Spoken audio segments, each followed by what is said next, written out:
Savannah's POV. Why are you late? Di makapaniwalang tanong sa akin ni Ma'am Laila na makarating ng kumpanya. Pasado 9 AM na kasi at sobrang late ko na kasi kahit ako, kailangan nilang ayusan. Pasensya na po talaga, ma'am. Yumuko ako. Huminga siya na malalim. Hinila ako patungo sa makeup artist. Ayusin niyo na siya. Ilang minuto na lang lalabasin yan para sa live interview. Utos ito na kagad naman nilang sinunod. I took a deep breath and smiled a little as I saw myself in the mirror. I can see circles below my both eyes. Sa kakaya ko ito kahapon ng gabi.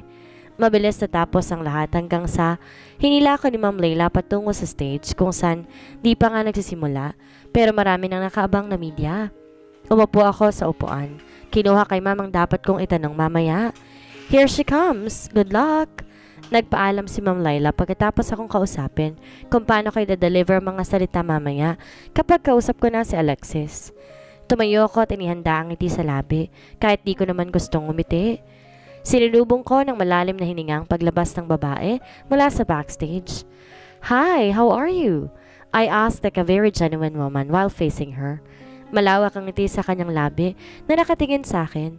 Parang masayang-masaya talaga siya na makita ko ngayon sa harapan niya. I'm fine as always, darling, she said and shook my hands. Unti-unting nawala ang ngiti sa aking labi nang maramdaman kong paano humigpit ang pagkakahawak niya rito. At kahit nakangiti siya, nakita ko sa mata niya ang galit. Does she know? Alam niya ba na asawa ko rin ang asawa niya? Ilang segundo pa binitawan niya kagad ang palad ko bago tumingin sa mga kamera at kumaway. She's not what they think she is. She's an actress. So the first question is, why are you here in the Philippines? Basa ko sa listahan at tumingin sa kanya. Kalmado tong nakatingin lang sa akin. Mukhang kinapapisado pa ako. Oh, many people has been asking me about that.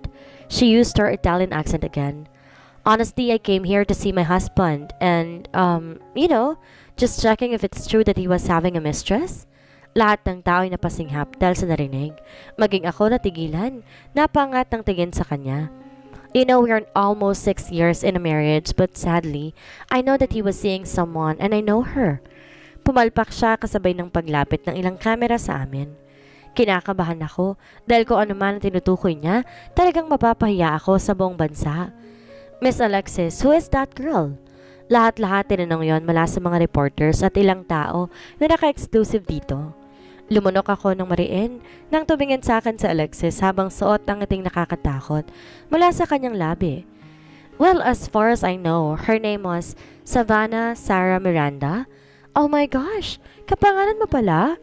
Lahat ng tao nagkatinginan. Nakita ko nag-focus na rin ang camera sa akin. The second question, akmang babaguhin ko ang pinag-uusapan namin pero hindi ko na ituloy ng pinutol na to. Hindi talaga titigil. Since we're now here, I think we should not continue this interview about me. How about we switch? In this moment, I will interview someone who's also stupid and who believes that she's really married to Lucas. Nanginig ang buong katawan ko at mga kamay dahil sa sinabi niya. Ramdam ko na pinag-uusapan na ako ngayon ng mga tao dito sa paligid. Shit, I am really trapped. Miss Miranda, you're now 5 years married to Lucas Santillan, am I right? Tanong niya. Di ako sumagot at tumingin lang sa kanya. Please don't do this. Marahan kong sabi pero nakita ko, mas lalo siyang natuwa. Pinagsali ko pa mga daliri niya sa isa't isa habang tumitingin sa akin. You're the very good wife that he does. And do you believe him? Oh gosh, you know Lucas Santillan, but do you even know if that is his real name? She asked. Napatikom na lang ako ng bibig dahil ang totoo, hindi ko rin alam. My tears flowed to my cheeks as I was realizing something. Hindi ito totoo. Umiling-iling ako at pinunasan ng mga luha sa aking mga pisngi. Let me tell you, I am his real wife. Hindi kayo totoong kinasal ng asawa ko. He was just mad at me to the point that he used you. But in real talk, I am the one he loves the most. Pagkatapos niyang sabihin yon, kaagad pumalibot sa akin ng mga reporter. Lahat sila tanong ng tanong kung totoo nga bang sinabi ni Alexis. Hindi ko alam ang gagawin ko, kundi itagong aking mukha, ang igiit na tumakbo na paalis doon. I was crying while running away from the main entrance. Umuwi ako, na umiiyak, hanggang sa maabutan si Vincent na nasa loob ng sala. Nagulat pa to na makita kung gaano ako kakilakilabot. What happened, madam? He asked and take off his coat. Pinasuot niya yun sa akin habang panay naman ang aking hikbi. Nasaan si Lucas? Nasa itaas siya, madam. Mabilis akong tumakbo patungo sa kwarto namin kahit na sinisigawan pa ako ni Vincent na kumalma muna. How can I calm down? Lucas? Lucas! Pasigaw kong tanong nang pumasok sa loob. Nakita ko naman siya inaayos ang polo na suot at napatigal na makita ako. Tell me it wasn't true, right? Kasal tayong dalawa, di ba? Nahihibang, natanong ko sa kanya. Dito sumagot, ngunit nakatingin lang sa akin ng malamig. Alexis is right. We are not married. It was a game all along, Savannah. Halos tumigil ang buong mundo ko at kung paano itong mamaga dahil sa sakit na nadarama. Gumuho ang puso ko. No, hindi totoo yan. Mahal kita, Lucas. Mahal mo rin ako. I shouted and even pulled him to kiss me. But to my surprise, nakita ko na lang sarili ko bumagsak sa sahig dahil sa pagkakatulak niya na malakas. I used you, and now I'm done. You can now get out from my house, he said. Pumarte ang aking mga labi dahil sa narinig, pero kagad naman akong nakatayo ulit. Hindi pwede. Hindi ko ito matatanggap. You are not my husband. Where's Lucas? I know my Lucas is there. Please tell him to come back. Pumiyok pa ang boses ko habang sinasabi ang mga yon. Nanatiling walang emosyon ang mga mata niya na nakatingin sa akin. Lucas Santillan is no real. He was now gone. I am Lucas Santillan, an Italian businessman. I have a wife and her name is Alexis Santillan, he said. Habol ko lang ang sariling hininga na nakatingin sa kanya na unti-unting naglalakad palabas ng silid. I have to stop him. I'm pregnant. I shouted that makes him stop. Hindi ko rin alam kung saan ko yung nakuha pero mahal ko siya at gagawin ko ang lahat para hindi siya mawala sa akin. Tumigil nga at kagad na humarap ulit sa akin. I don't want a child from you, he said. Nanginig ang buong sistema ko at mas tumulong aking mga luha. How can he be this cruel? I don't have any child from you. Leave my house now. Dahil nga sa kanyang sinabi, tuluyan akong bumagsak sa sahig. I thought that he would be happy, pero mabuti na lang hindi naman totoo ang sinabi ko. At least walang batang masasaktan. But knowing the truth how he hated if I am really carrying his child is making me break down. Nakita ko si Vincent nakatayo sa labas ng pintuan. Akmang lalapit siya sa akin pero napatigil siya dahil sa binigay na tingin sa kanya ni Lucas. He just bowed his head and zipped his mouth. Hindi ko alam ang nangyari basta natagpuan ko na lang ang sarili kong naglalakad na sa labas ng manson. Wala akong matutuluyan at patutunguhan. Sadyang wallet at phone ko nga lang ang dala ko. Pwede naman akong bumalik kung sa flower shop ako nagtatrabaho dati. Pero 2 oras pang biyahe noon kung ganun. Pirikit ko na mariin ang mga mata nang biglang sumagi sa isip ko ang nangyari kanina. Sana naman di nakita ng pamilya ko yon dahil kung sakali, wala na talaga akong mukhang maihaharap. I was walking alone with unknown street but suddenly, I heard a car's beep. Di ako lumingon at patuloy akong naglalakad hanggang sa naramdaman ko ang isang kamay na humawak sa braso ko. Wait, is that you, Savannah? Dinig kong boses ng pamilyar na babae. Walang buhay akong tumingin kung sino to't na makitang kanyang mukha. Parang may nabuhay na kung ano sa aking kalooban. Someone is here. That's Jade. Savannah's POV. Oh my gosh! Gabi na, bakit nasa labas ka pa? Nakita ko ang pag-aalala sa mga mata at kilos sa Jade nang bumaba ito mula sa kanyang sasakyan. Di ko rin inakalang magkita ulit ang landas naming dalawa. Di ako nagsalita at tumigil lang sa kanya hanggang sa unti-unting umulan. Kinuha niya mula sa loob ng sasakyan ang payong at agad akong pinasilong. Ihahatid na kita sa bahay ninyo. Ani at gumiti bago kami naglakad patungo ng sasakyan. But I don't have any house or property. Lutang akong nakaupo sa front seat habang nakikinig naman sa mga kwento ni Jade. Bagong dating lang daw siya ngayon sa Maynila dahil nagbabakasyon din pala ito ng 3 araw sa Palawan. Bitin ako sa mga tour na yon. Tsaka nag-aarte naman kasi mga kasama ko sa trabaho. Alam mo na kapag matatanda, tumawa siya. Di naman ako kumibo pero may gumuhit na maliit ng ngiti sa aking labi. How can I laugh again like that? Ikaw, alam mo? Hindi nga ako makapaniwala na nagkita ulit tayo.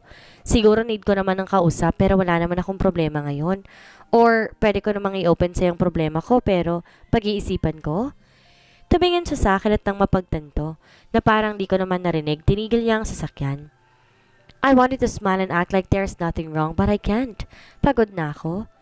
Honestly, I came here to see her after watched the live interview. Napayoko ako dahil sa sinabi niya.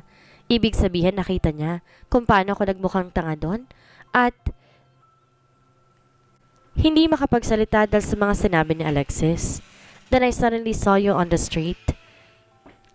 How are you? I mean, what's your plan? She asked like she can feel my pain. Umangat ako ng tingin nang magsilabasan ng mga luha ko. I wanna go away. Pagod na ako. Can I stay with you? Kinapalan ko ng mukha ko dahil totoo naman talaga, wala akong matutuluyan. Kapag nakita ko ni Lucas o ni Alexis na palaboy-laboy lang, talagang pagtatawanan nila ako dahil nabilog nilang utak at puso ko. Of course. I mean, mag-isa lang naman ako sa kondo ko at malaki ang space doon. Ngumiti siya sa akin at tinaplos ang ulo ko. Kahit papaano nakahinga ako ng maluwag. Nang malalim dahil sa nalaman. Kung ganoon hindi ko na problemang matutuluyan ko. Pasok ka. Dito ako sa kondo kapag wala akong pasok sa trabaho at gusto kong mamasyal sa city na to. Nakangiting anyaya sa akin ni Jade nang pumasok kami sa loob ng kondo niya. Malaki at malinis ang masasabi sa loob nito at talagang pareho sa mga K-drama kong napapanood. Dinala niya ako sa loob ng ekstrang kwarto at di pa nagagamit ng kahit na sino man. Maliit lang sa loob pero okay na ako rito. Salamat talaga, Jade. Hayaan mo't kapag nakapag-payout ako ng ipon ko bukas, talagang babayaran kita. Sabi ko nang umupo kami sa upuan nito. Sa kitchen, mahina siyang tumawa at umiling-iling. Nako, wag na. Tsaka mukhang 1 week naman ako rito kaya makakasama pa kita. You're a sister to me now. Naalala ko sa iyong kapatid kong babae na nasa ibang bansa na ngayon at di pa kami nagkikita pagkatapos ng 4 na taon. May ngiti sa kanyang labi pero may kalungkutan naman sa kanyang mga mata. Jade is like a strong independent woman but also has a problem and sadness inside. Anyways, walang hiya naman palang asawa mo at pinilayas ka pa. Biglang tumaas ang boses niya. Sabay pamewang. Kinuwento ko lahat kanina habang nasa sasakyan kami kung bakit wala akong matutuluyan ngayong gabi at totoo na ginamit lamang ako. Honestly, it is so good to feel. Masarap sa pakiramdam na may taong nakikinig sa'yo. Ngumiti ako ng maliit at mabilis uminom ng tubig bago kami nagpaalam sa isa't isa para matulog. Morning came, masakit pa rin. Kung hindi dahil sa sermon ni Jade at mabango niyang niluluto, talagang hindi ako babangon at sasamahan siyang kumain. May trabaho ko mamaya. Maiwan na kita rito? Tanong niya habang kumakain kami. I just nodded at mas lalo pa akong kumain. Masarap ang nilutong ulam ni Jade. Ito ang unang beses na marami akong kinain sa umaga dahil feel ko talaga gutom na ako. Should I feel an honor? Kasi ito ang unang beses na mukhang may taong nagkagusto sa luto ko. Napatigil ako sa pagsubo nang marinig ko ang sinabi ni Jade. Umangat ako ng tingin sa kanya. Nagtataka siyang tiningnan. Bakit? Ha? Hindi ka ba magsasabi na matabang ang niluto ko? Kasi most of the people keep saying that. Nakangiwi siya. Matabang? Mukhang di naman, tsaka hindi naman ako mahilig sa alat. Ganun akong tao. Hindi naman. I mean like, I'm tasting right now? I like it. Sagot ko at pinagpatuloy ang pagkain bago nag-iwas ang tingin. Kahit nasa pagkain ng atensyon ko, ramdam ko pa rin ang tingin na sa akin na parang binabasa niya ako. Wait, what's this smell? Tanong ko nang kumuha ng isda. Parati akong kumakain ito pero ngayon lang ako nakaamoy ng ganito kabaho at parang nasusuka pa ako. Are you okay? What's the matter? She asked. Napakurap-kurap ako habang nakatakip ang mga palad sa labi ko dahil munti ka na akong sumuka. Nothing. Umiwas ako ng tingin at uminom na lamang ng tubig. At ang ikatlong beses na nasusuka ko ay dahil sa amoy ng pagkain at hindi ko to po pwedeng isawalang bahala na lamang. What if? No, hindi pwede. Nabuntis ako dahil talagang malaking problema nito.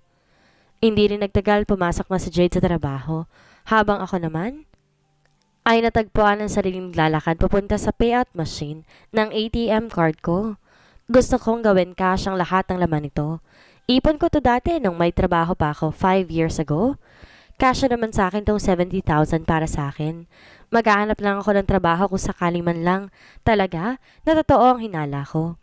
Nang mailagay ang pera sa loob ng bag ko, kaagad akong pumaran ng taxi para tumungo sa klinik. Hindi ko pwedeng isawalang bahala ang morning sickness ko. Dumating ako sa OB clinic ko na bumungad sa akin ang mga buntis na mga babae, kasama mga asawa nila. Napatingin ako sa labas nang may mag-asawang masayang nakatingin sa resulta ng pregnancy scan ng babae. Halos lahat ng nasa loob mag-asawa, kaya naman, mag-isa lang ako ngayon dito. Pa-fill up na lang po. Binigay sa akin ng assistant ng palistahan ng pangalan. Nalagay ko ang sa akin doon. But this time, I'm using my own surname since I was born.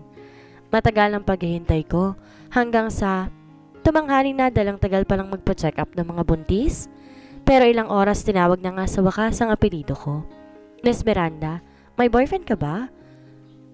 Tanong ng doktora habang nakatingin sa pregnancy test na lalagyan ng isang patak ng urinal na binigay ko. Kinakabahan man agad akong umiling. Wala na po. Umangat siya ng tingin sa akin bago hinubad ang salamin sa kanyang mga mata. Seryosong nilapag sa harapan ko ang pregnancy test. You are 3 weeks pregnant, miss. And you better call your ex or the man who made you pregnant. Halos di ako makagalaw dahil sa binitawang salita ng doktora. Buwaba ang tingin ko sa piti at totoo nga ang sinabi niya dahil may 2 red line akong nakita. Dahan-dahan ko tong kinuha at mas tinitigan. I was gasping as my tears flow out again. Di ko alam kung magiging masaya ba ako dahil nakabuo kami ni Lucas at ito ang resulta ng pagmamahal ko sa kanya. O kaya naman malungkot dahil kapag lumaki ang bata at hahanapin ang ama niya, wala akong may sasagot dahil ang totoo hindi siya gusto ni Lucas at gusto pa siyang mawala.